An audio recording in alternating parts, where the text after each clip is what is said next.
That's why I actually thought Fire Street. I always say Fire because they had that little overhang, but I guess. Oh, there it is. It's raining. All right, we're gonna start. All right. Sorry, can we wait? I'm sorry. 1 minute. We're good. Try to. Sorry. 1 minute. Thank you. You don't. I know you're trying to hide. Don't hide.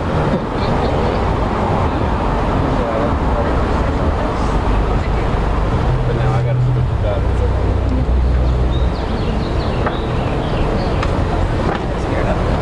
It's raining. All right. It's okay. Here we go. It'll help us keep it short, right? There you go. Yeah. Shorts.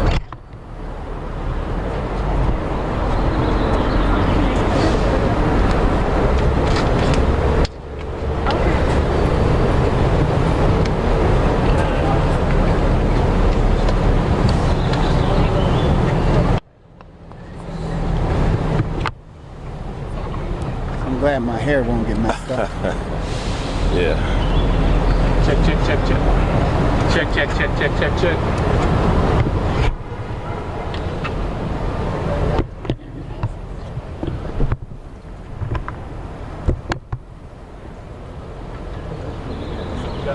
All right.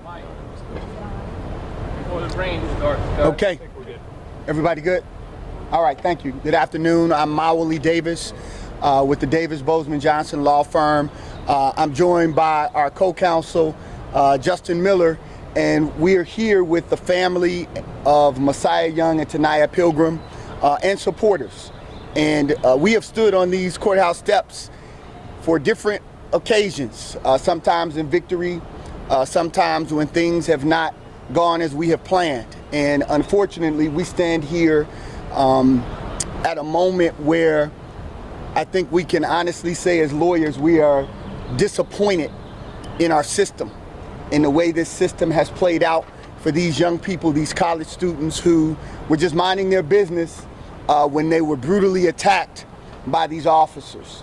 So I'll talk a little more about that in a moment, but I'd like for Justin to share, and then we'll kind of wrap it up so that you can hear from these young people who have had to live through this, and their families who've had to live through this ordeal for these 2 years. Justin? Good afternoon. My name is Justin Miller from Stewart Miller Simmons Trial Attorneys. One thing that I want everyone to do is take a look at the video, and you can go back and you can find it. You'll see it on all the news outlets. The video shows you what's going on.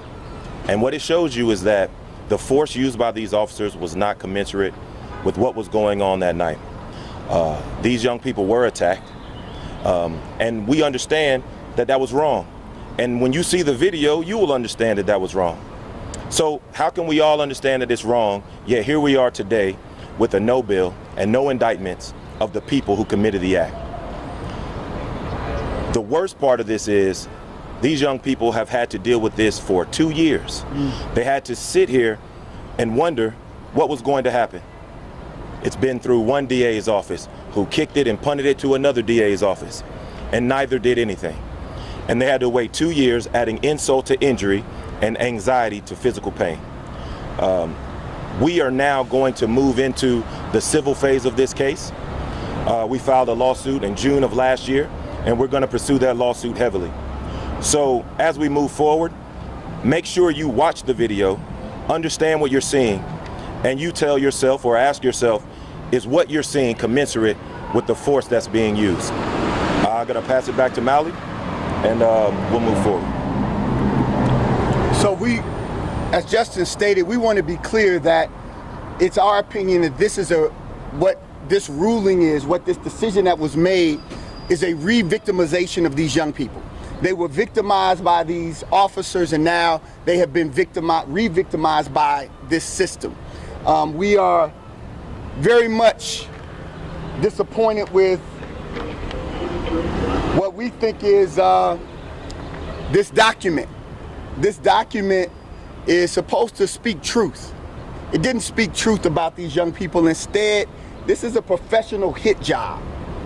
They called into question the truthfulness and the veracity of these young people because one said they thought it was they left at 7 or 8, and the other said they thought they left at 9. Clearly, if they left at 7 o'clock, they would have been driving around for 2 hours and 45 minutes.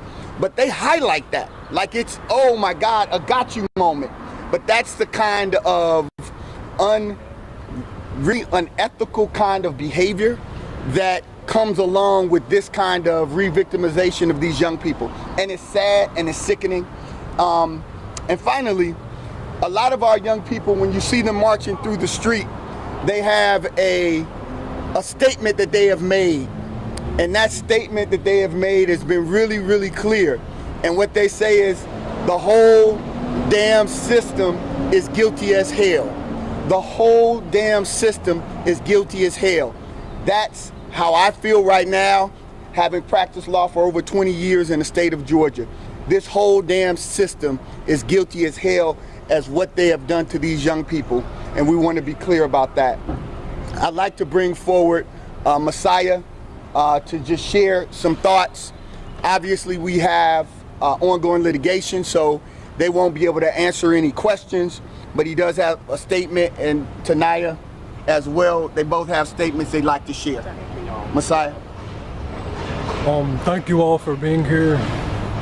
I'd just like to start by saying the decision that was made yesterday is very unfortunate and very disappointing. I think that we all were able to see that there was definitely unnecessary force used.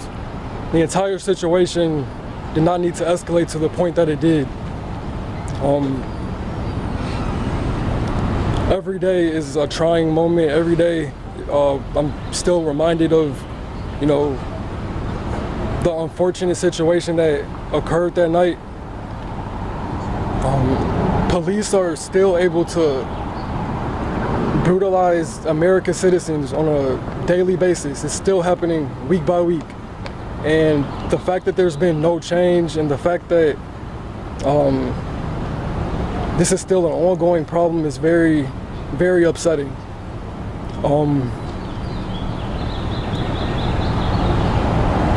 This was something that was brought on to me. We never wanted to be in this situation. All of the actions that were taken that night were escalated by the police, the Atlanta Police Department.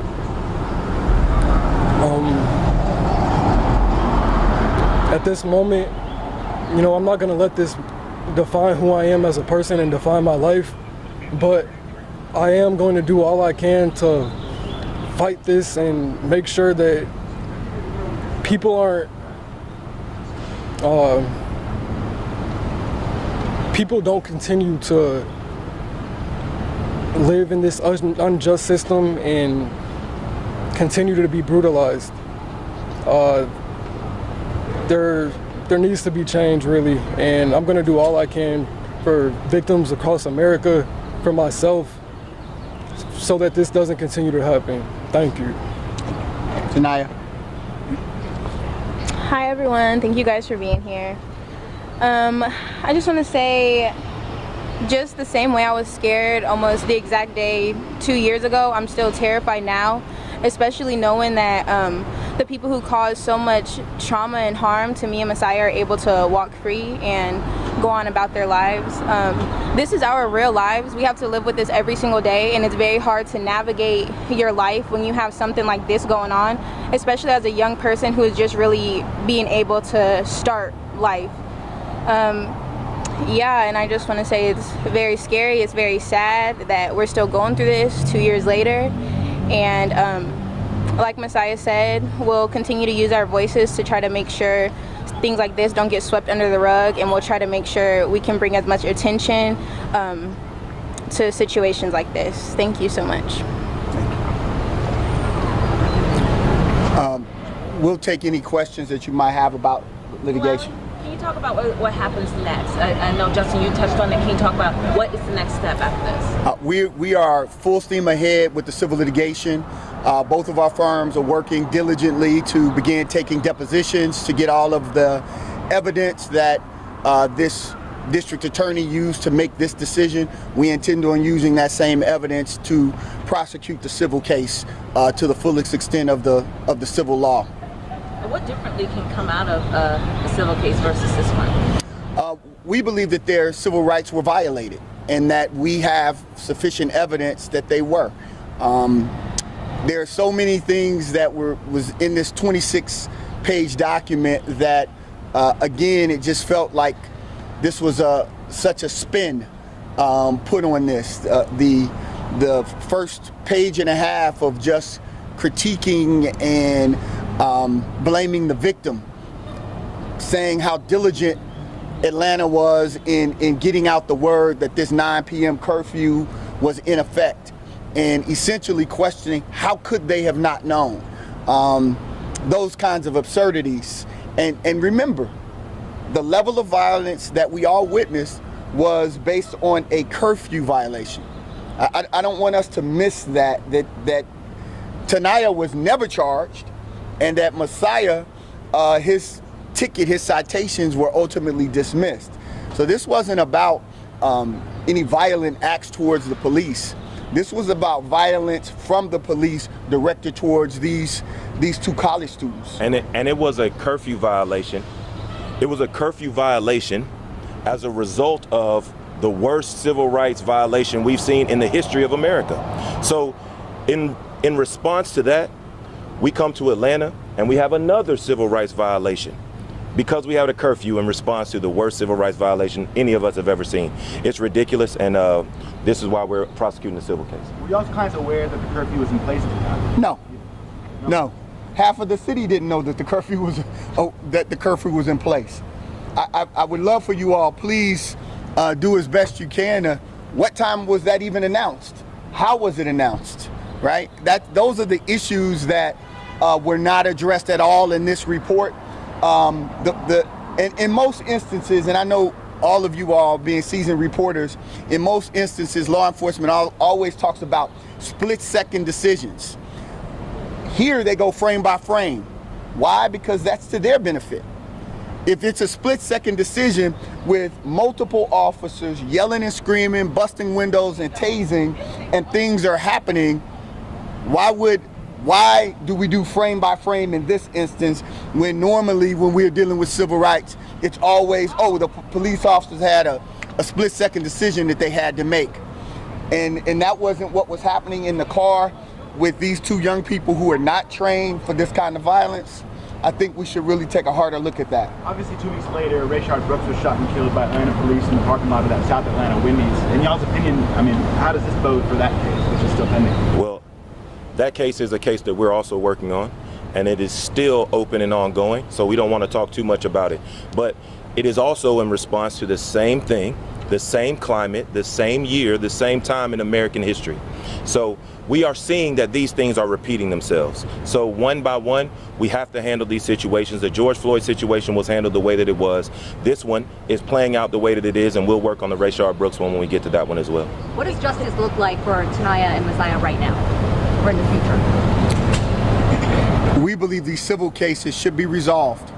We think it's time for the city of Atlanta, a city that our calling card is civil rights, is human rights. Our calling card is treating people humanely and justly. We think that the city is time for them to step up and say, we need to try to resolve this matter. If not, we're prepared to go to trial. And it just feels as though these young people don't need to continue to relive this experience. The city doesn't need to continue to relive this experience. But if that is the decision of the city of Atlanta, then so be it. Any message for the officers? This is not over. This is not over. The initial response to this from city leaders seemed to be very swift in denouncing what happened to you two, and now it seems to have changed so abruptly. What do you think contributed to that change in perspective by our city leaders and the public? This is very easy. During that time there was unrest. They wanted it to stop. Everybody was watching, and it stopped, right? So now there's not unrest. Everybody's at peace, and now they're back to business as usual. So we're here to make sure that business does not continue as usual, that we keep pushing forward for civil rights, especially for these two young people. How old are your clients now? I'm 22. Yep. I'm 24. 24. And are y'all still students? Have you graduated? So they have had to go through a lot. This has disrupted their lives, to say the least. So the trajectory that they were both on has been disrupted. This has been hard to manage and deal with for both of them and for their families, because there has not been any resolution. There's not been a reckoning, and that's what's problematic about this and this decision. It just really, again, attempts to protect law enforcement in a way that frustrates people. And so I think when Justin and their team achieved a great verdict in George Floyd, we were all asked, is this send a different message? Have things changed? And everybody was asking all of us that same question. Every civil rights attorney in the country, I think, was asked that question. I think we can say confidently now that it did not. It did not. Mr. Davis, what would you say to the current mayor and the police chief if they're considering turning these cops back to their posts? What would you say to the mayor and the chief even considering that? I think the ruling sends a message to all police in APD in Georgia and across the country that what happened to them was okay. And so I think it's dangerous for them to be back on the street. And I think that this decision, as much as the system thinks that it's protecting its own, it's only further jeopardizing the lives of law enforcement and citizens by coming down with something like this. Mr. Davis, right here. In regards to these officers and their history of their employment, is there anything within the history of their employment that could have prevented this if the city had acted and terminated these officers, because they have several violations that are known throughout the history and their friends and through their alma maters, all through the city? We all know these officers and what they've done. So could the city have prevented this? Well, listen, the civil case is starting, and the information that we're going to get in the civil case will be information that we share with you all. So I believe, and I'm saying I believe, but I know that a lot of the questions you have will be answered very shortly. As far as the civil case, how successful do you think you're going to be when the city doesn't have general liability insurance? Well, when you say successful, you're talking about monetarily successful. Yeah. At this point, and I feel this way about every case, monetarily successful is not going to change these children, these kids, these young adults back to who they were. It's not going to put them back on the trajectory that Mally was talking about earlier. So, you know, monetary things are nice, but we want justice. And the only way you get that is to let the system know that this cannot continue. So whatever else happens after that, we're okay with it. Okay, one more question over here. In other employment, like policemen or fire department, we see people being bonded and having a license. Do you think that your office, as a lawyer, may push for police to have insurance, that they have to be bonded and then they lose that opportunity to police our streets? Are you working on anything like that? We have collectively been pushing for the city of Atlanta to have insurance, as many jurisdictions have. Justin, their practice is a national practice, and they've encountered a number of cities who have insurance and jurisdictions who have insurance. It's shameful that the city of Atlanta does not, and that's problematic because people are injured and hurt. Citizens of Atlanta are injured and hurt. Students that are invited to our best institutions are injured and hurt, and then there's no insurance to cover their injuries. It just is really absurd that we are in that position in 2022. Sure, that's city insurance, but what about police insurance, individual police accountability? No, they should have that. I mean, that's common sense. We all know that's common sense, but this does not work like common sense should work, and we all know that. What we're seeing across the country is that when something happens, they get rid of the officers. And even if they have insurance, you can't get it because they fire the officers, and they know that they can do this, and they continuously do this. And they make it harder for people to have some type of recourse when they're harmed by someone acting in a manner they should not. So for you, as a common citizen, it would affect you in a different way. But as a person who is paid to protect us, they are thrown out, And then there's no recourse for these people. What I would say to you is this: you need to think about this and talk to your elected officials and tell them we would all like to have some insurance that specifically covers these people to protect us, because we need protection. You're in a better position if an officer runs you over with their vehicle than you are if they gun you down. There's insurance on the vehicles, but not insurance as it relates to civil rights violations. That's the status of where we are right now in the city of Atlanta, and that's problematic. At that point, because it sounds absurd, as you said. We've been trying to get to that point, and we still are working towards that point. But that's not happening very quickly, as you can see, and we're just going to continue working towards it. That's what we do. The governor signed the 828 bill last year. I would say it was last year, maybe earlier. How's that going to play into citizens, regular citizens getting justice? Because it seems like it gave police officers more cover and to do what they've been doing in the city. Well, fortunately, the governor can't trump the United States Constitution. Our fight, our claims are constitutional claims, that they violated these young people's constitutional rights. And so we are in federal court. We'll continue on that path. We believe that we'll be successful because you can believe your lying eyes. That's what they're trying to tell you. Don't believe your lying eyes. Don't believe what you've watched. That's how crazy this is that they would think that all of the videos, all of the body cam footage, all of that, don't believe that. Just read this 26-page document where we assassinate the character of 2 college students who've never been in trouble before. That's the message. And let me say this, there are officers doing it right. The force that you use for a specific situation has to be commensurate to the threat of that specific situation. And this is not what we're seeing. And luckily, these young people did not die. They're still here with us today so that they can tell their story, so they can tell you how it's affected them. But that force, you will see it on the video, and that's why I say everyone should go back and watch this video and then reread what they said when they told us they're not going to indict these officers. Can you tell us who's here to support Messiah and Taniyah? Yeah, we have the family, the father, Messiah's father is here. We have one of our civil rights attorneys and advocates who's present, Miguel Dominguez, who has been consistently, wherever there has been trials and tribulations, he's joined us, whether he represents someone or not, he's always joined us in support. We have the family of Taniyah Pilgrim, her mother, aunt, sister, both of her sisters are here. So the blessing is that these 2 young people have families that support them. But we also want the community to know that they need continued support and prayer. Their families do. That when you go through something like this and you continue to go through it, the community needs to rally in support of these young people in a way that acknowledges that what happened to them was wrong. That this 26-page document does not reflect the sentiment of our community and how we feel about what happened to them and about them as young college students. We don't want them to be discouraged.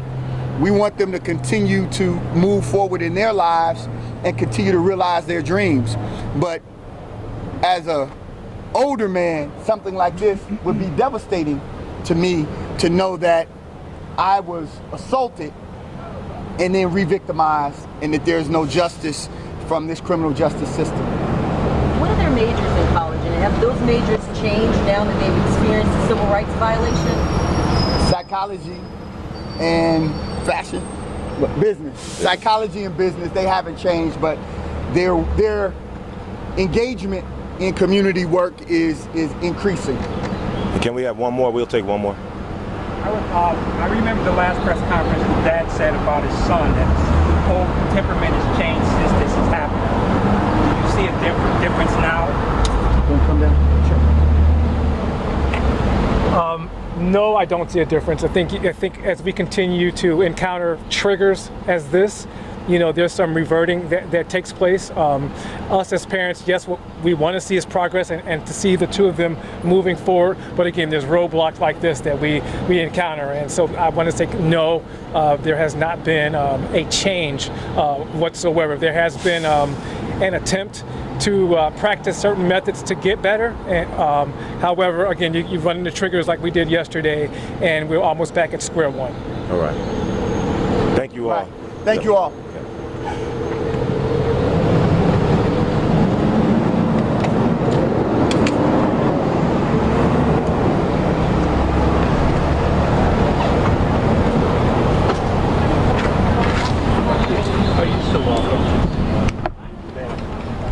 Thanks. Me, I'm like, Other Savannah. Thank you. You want